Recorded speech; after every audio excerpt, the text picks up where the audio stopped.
Hey guys, coming at you today with a recipe that I've been wanting to try for a while to make some keto Girl Scout peanut butter patties, because I have an old video from 2020 making them, but since then I've learned a lot and I've made a new shortbread cookie recipe. So today we're gonna make my new shortbread and then follow along to my old keto peanut butter patty cookie recipe video, because it is Girl Scout season and I've been seeing them everywhere. And I haven't probably made them since 2020. So let's get started.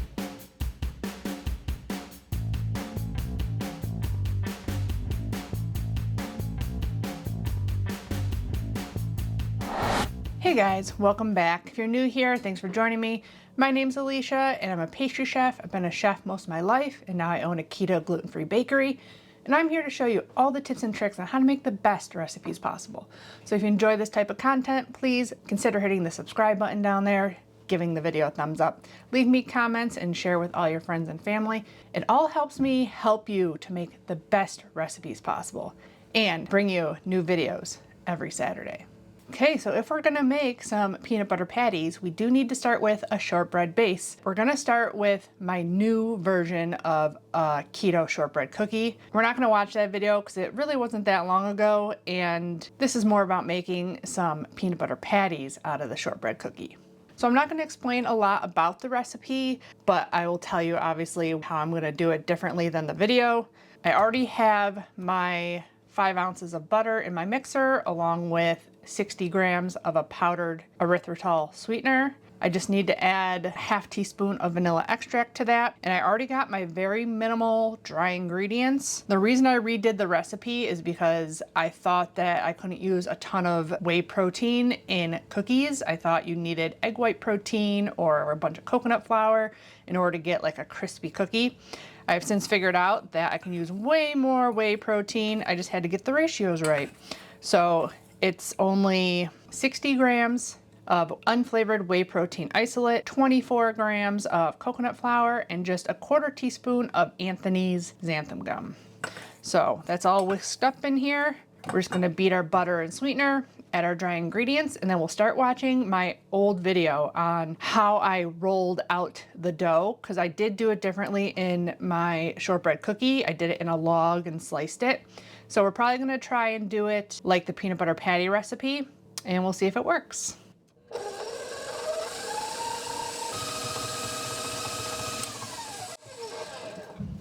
As you can see, there's a lot of butter stuck on our paddle, so we make sure we get it all off and incorporated. So I am trying some new lighting to hopefully up my video game a little bit. So let me know in the comments below what you think. But I'm really trying hard to make my videos more appealing and fun to watch.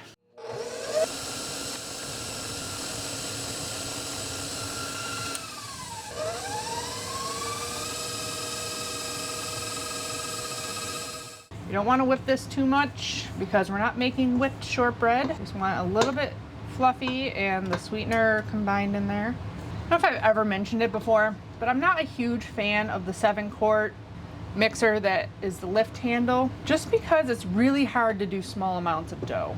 I definitely like my tilt head mixer upstairs better, especially for recipes like this.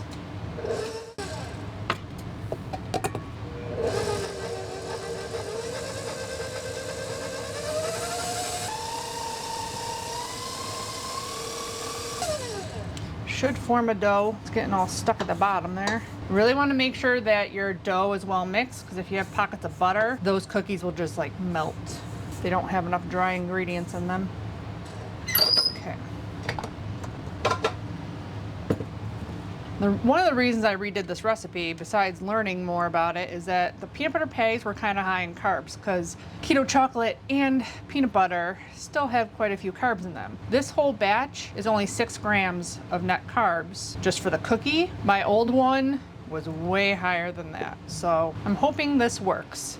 My fear is that these do spread. My old shortbread didn't spread at all. So we're gonna try the technique I did in the video, but I'm not sure if my new shortbread will hold the shape it needs to. We'll see. But I haven't had these in so long. They're my favorite Girl Scout cookie ever since I was a Girl Scout back in the day when they were tag-alongs, not peanut butter patties.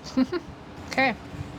We got our dough. Now let's watch the old video. When I typed in keto peanut butter patties, the do-si-dos came up, and that is one that I do want to try to figure out. That's like the last one. I have Thin Mints, I have Samoas, I got just the shortbread, which you can make the lemon shortbread. Those are like the key ones that were from my childhood. It is gonna be a little difficult to work with, but it comes out nice and crispy in the end. The dough looks pretty similar. Pretty much wanted to form a loose dough. You want it pretty dry so that you get a dry cookie.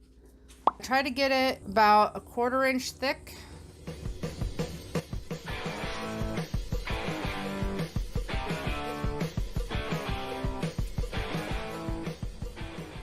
You can also put a piece of parchment paper on top and just roll it out with a rolling pin. I probably am gonna do the rolling pin because that dough, it was really hard to roll out because it would crack all over the place. This one is like a good solid dough. I do have my 1/4 inch bands on my rolling pin, which makes it so much easier when rolling out cookie dough.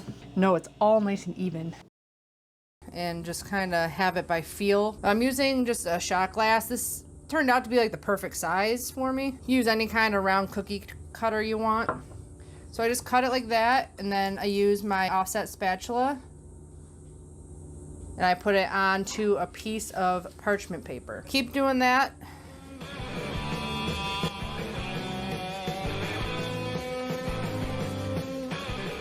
Said 15 cookies. My new one, I think I did a little bit less than 1/4 inch thickness, and I got 24 cookies. I'm almost at 1/4 inch, I think. Try not to go off the cutting board either. I do have my oven preheated to 350 already, but I am going to chill these until they're solid. I really don't want them spreading too much, and I did grab this round cutter. Obviously I don't have shot glasses down here, so this is, I'm gonna do a 2-inch round. Definitely gonna get a lot more cookies than 15. Oops. That one, like the edges got thinner for some reason. I'm gonna do only the ones that are nice and even. This recipe does spread, so you gotta put them a little bit further apart. Let's continue watching. It's really easy just to form to cut out more. You don't really have to worry about overworking too much because there is no gluten. If you notice that they're a little bit thicker than your other ones, just pat them out a little bit and give them another little cut. Okay, so I got all my cookies out here. They're not gonna spread at all, so you can put them pretty close together. And this is where you can just go and bake them. I have my oven set at 350. If you wanna bake them like this, set it when you start mixing your batter. But if you're gonna do this part, it's gonna take a little while, so you can heat your oven now. And all you're gonna do is do a little indent. They kind of break a little bit, but you just squish them back together on the edges, and you kind of wanna make them bigger on the edges, thinner in the middle. That's gonna create the little divot for the peanut butter that we're gonna be pouring into this. The peanut butter mixture isn't that runny, so you're not gonna like spill it over the top of it or anything. We make it just liquidy enough for it to be pourable. So I'm hoping, even if my indents don't work, that I'll be able to still pour the peanut butter on and it will stay. I should probably actually do the indents and get these in the fridge. So if I just push it down a little bit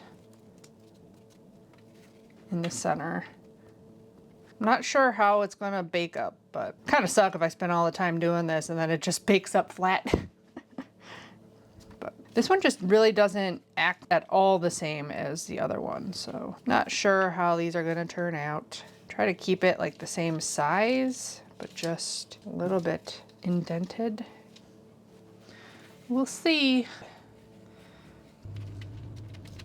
Whoop. It is still a little bit dry, cracking a little bit. They're not gentle enough.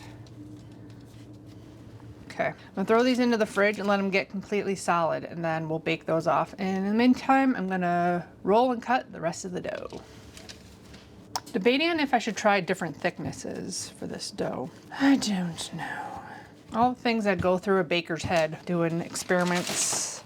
12. I might need to make a little bit more filling. I'm not going to complain about having more peanut butter patties. If we're going to have more than 24. So maybe if we get 30, I'll just double the peanut butter filling. Put this other tray in the refrigerator to chill. We're going to get 29.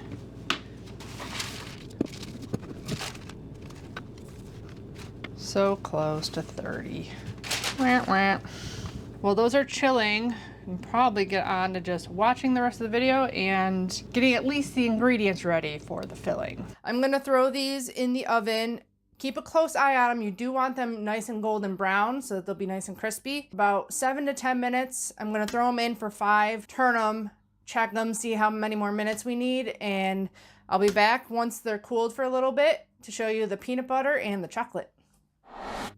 These are the cookies out of the oven. It takes a while for them to cool and to set up and be really crispy. So you want to make sure you don't move them too much because they will fall apart on you. Now I got the peanut butter. I have 2 tablespoons of butter and some Locanto powdered sugar sweetener in a measuring cup because it's going to make it super easy to pour into all the cookies. I'm going to microwave this until it's nice and creamy and smooth.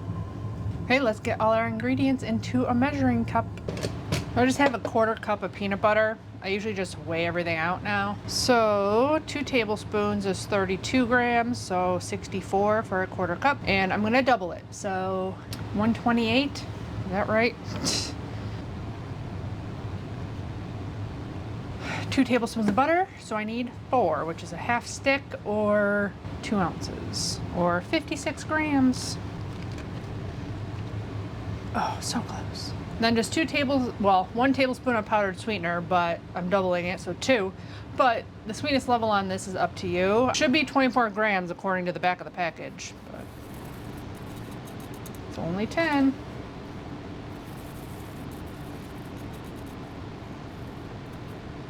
So that's ready to go. We'll be back when the cookies are going into the oven. Okay, the first tray of cookies that we did and put in the fridge are solid. So I'm gonna throw it into the 350-degree oven. I'm gonna keep an eye on it though. So I'm gonna do 5, rotate it, and then estimate how much longer we need. In the video, they looked pretty golden brown. So I'm wondering if I should cook these a little bit more than my other cookie recipes, just cause you do want it crispy. So we'll see what happens. Maybe I'll cook some longer than others to get different crispinesses on the cookies. So these are the first ones we did going into the oven. 5 minutes, and I'll show you them when I rotate them.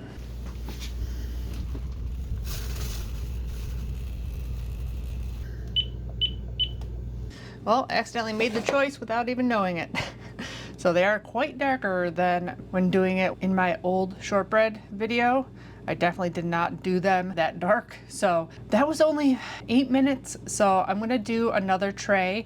It did look like they kept a little bit of a divot in there. So maybe I'll go back and push down the other ones too. I have a small tray that I did do the indents in. So I'm gonna put those in. Maybe I'll only do 3 turn 3 for those because I don't think I want them that dark around the edges. So I'm gonna throw those in now.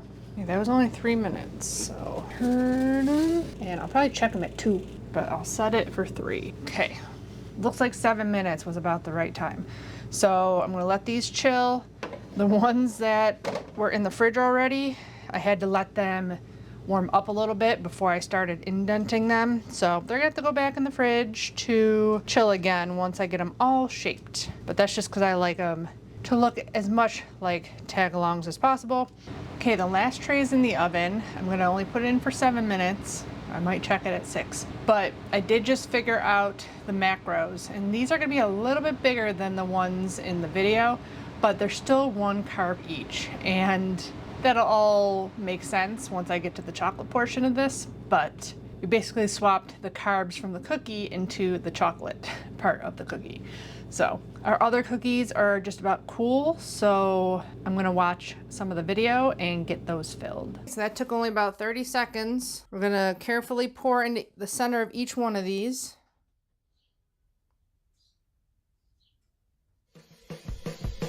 Okay, microwave our butter and peanut butter. Said only 30 seconds in the video, but we have a little bit more here, so we'll see. It looks like it's gonna be good. I might do a little whisk on it too. Get out as many lumps as possible. Looks good. Okay, so last time the peanut butter was a little bit thicker, not as runny, so I took a little offset spatula, just smoothed them out a little bit. This one looks good though. It looks like I heated it up just the right amount. If you don't have any cake decorating tools of any kind and you're looking to buy anything, This is the one thing I would say comes in handy the most. Very versatile tool. And you see mine is thicker than in the videos. And my cookies are a little bit bigger too, so maybe I won't have enough. I'll have to do more. Probably all depends on how much of the solid peanut butter you get in the bottom of the jar of peanut butter, how thick your peanut butter is going to be. Spread these out a little bit. These are done even less than the other ones. We'll see which ones do better with dunking. That's my other concern, is that they're not going to hold up to dunking in the chocolate because this isn't as sturdy of a shortbread. So we'll see what happens with these guys that aren't as cooked, see if they do any better than the ones that are very cooked. I didn't want to fill them too much because I want enough to fill all the cookies. So we will add more if we can to some of these.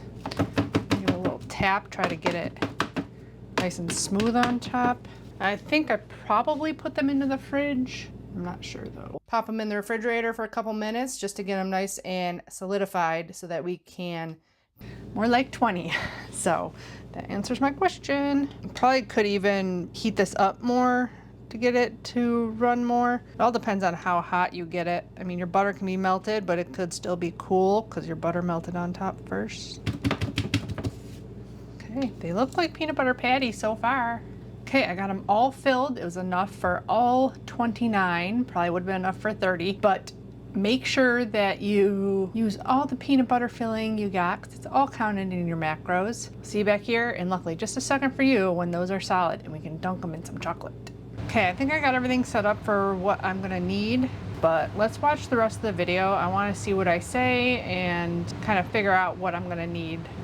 While those cookies are getting more solid so we can dip them, I wanted to talk to you about the chocolate we're using. And I found out when I made this recipe that Lily's has the 3 kinds of chocolate chips and they all do still have carbs in them. I figured it out with the dark chocolate chips, and they're actually, for each cookie is 3 grams of net carbs.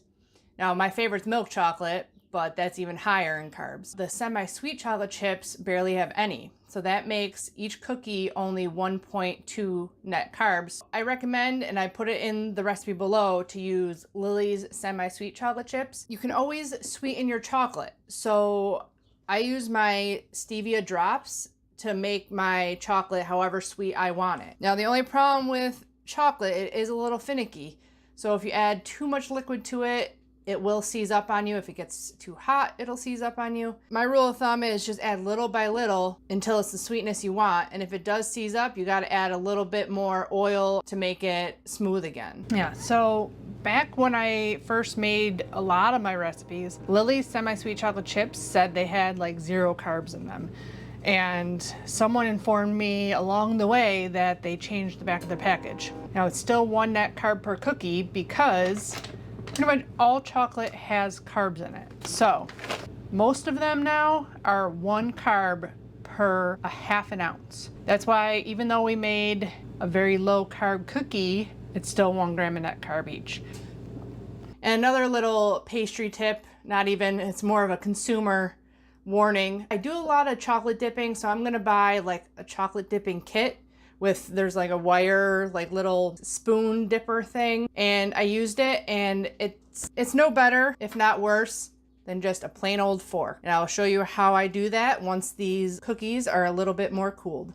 The cookies are almost ready to dip, so we are going to start melting our chocolate. So I'm gonna pop this into the microwave. I have a tablespoon of coconut oil and 7 ounces of chocolate. And then I'm going to add my stevia once it's kind of melted and I can taste it to see how sweet it is. Okay, so I did mention, well, I had it up on the screen, 50% power. If you don't want to overheat your chocolate, definitely do 50% power. I'm gonna do double because we have 30 cookies.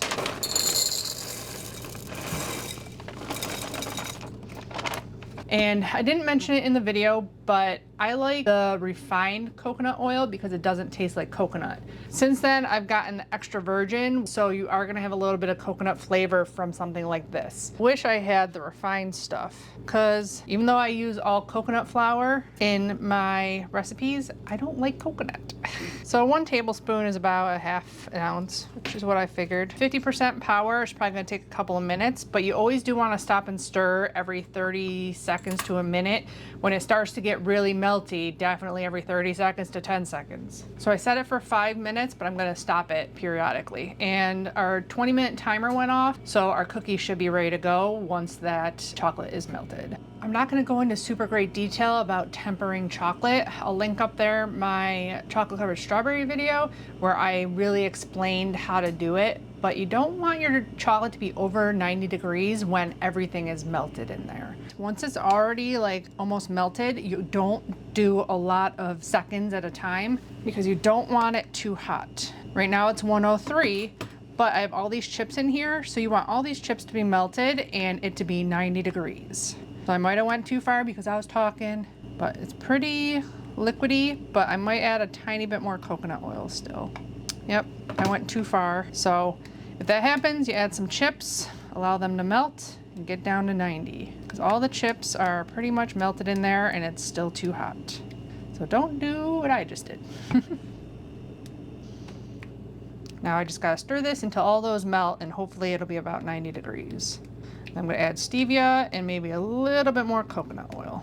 Okay, took about 20 minutes. It only took 3.5 minutes on 50% power to melt all these chips. And it got too hot, so probably would have been done at 3¼ down to 90 degrees. I'm gonna add in a little bit more coconut oil. Then I'm gonna add in stevia to taste. I'm gonna watch some of the other video and get everything out to start dipping. Should be good. I'm going to check my cookies. So they are solid. I have a baking sheet with a silicone mat. I just find it easier with working with chocolate just to have silicone, but it should be perfectly fine on a piece of parchment paper. Okay, so we got our chocolate. It's just a little bit warm. So I put a cookie face down into the chocolate, then give it a little flip. And then you take it to the side with your fork. Give it some really good solid taps.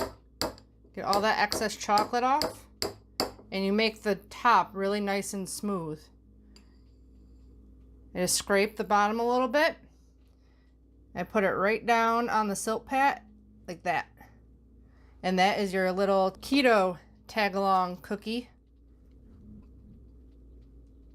You do want to work kind of quick. If your stuff does start to get, you know, a little bit too soft, you can pop it back in the fridge.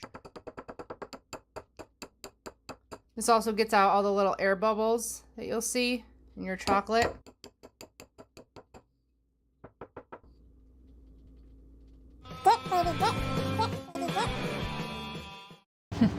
I had a lot more time to mess around with editing, and that was from an old, I think it was Fresh Prince of Bel-Air episode. She was dipping like corn dogs or something, and yeah, probably had just seen that episode or something.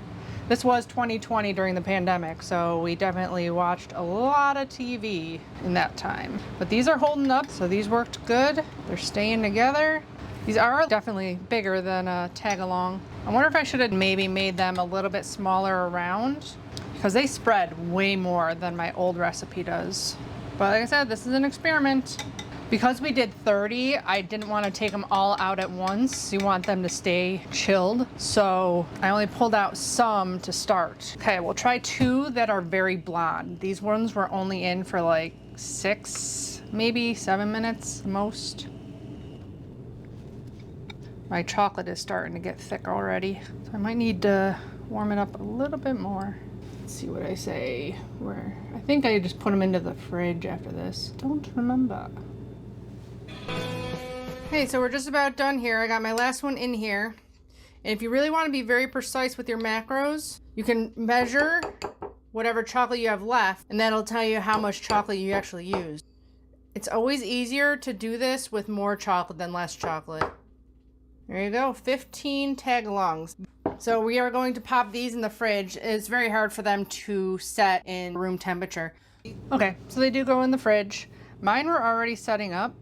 I'll throw these into the fridge and then probably gonna have to reheat my chocolate a little bit. And then we'll dip the rest of them, give them a try. Okay, that was nail biting. I just had enough chocolate to cover all 30 of those. So that was 14 ounces, plus I ended up adding five, and like 2 more chips, like as I was tempering, and almost 2.5 tablespoons of coconut oil was just enough. But I think it's because they're bigger around and not as thick. I think it took a little bit more to coat them nicely. Okay, let's see if there's anything else important that I say. If not, I might just cut this part out, but. These are all set up now. That's where this spatula comes in handy. These do get a little melty when they're not in the fridge, but they are delicious straight out of the fridge. I always keep my Girl Scout cookies in the refrigerator. Oh, whole stack of tag-alongs, aka peanut butter patties. Okay, so I didn't really say much else there, but they do look a lot like tag-alongs. Let's give one of these guys a try. If you don't temper your chocolate the right way, which it was semi-tempered, so it didn't get too bad, but it could get even more of a white film on the cookie. Pretty similar to peanut butter patties. I see it got bloom on the bottom.